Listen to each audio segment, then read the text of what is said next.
It was 6 weeks ago today that baby Lisa Irwin vanished from her Northland home. After staying with relatives all this time, Lisa's family returned home to their house on North Lister today, and Peggy Bright is there live tonight. Peggy? Well, Kelly, take a look behind me and you'll see that the lights are back on now at the Irwin house. The Irwins dreaded their return here in one way, but in another, they said they knew it was time to come back, especially for the sake of Lisa's two older half-brothers. That's the description we got today from the family's New York lawyer, Joe Tacopina. Really in the best interest of the children, to try and put their world back together as best they can, as difficult as this is today, because walking into that house without Lisa there was very tough for them. Tacopina says Debbie Bradley wept when she went into Lisa's room.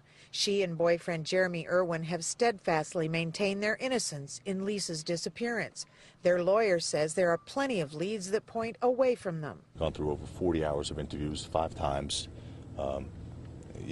Tactics have been employed, particularly against Deborah, that have been quite frankly cruel, leading her to believe they had a lead just to entice her to come down to the precinct. She does not have any answers to what happened to her daughter. If she did, believe me, she'd be shouting them out because she wants answers herself. Tacopina says he's just getting wind of a new legal move from Jeremy's 8-year-old son's mother.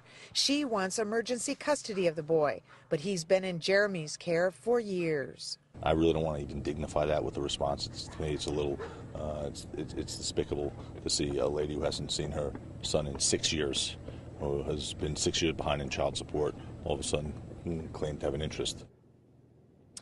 Now, Tacopina left here late this afternoon. He says he makes a distinction between the FBI and police investigating this case. He says he and his team have a good, respectful relationship with the FBI, not so much with police. And Tacopina says he looks forward to the day when the Irwins are treated as victims, because he says that's what they are.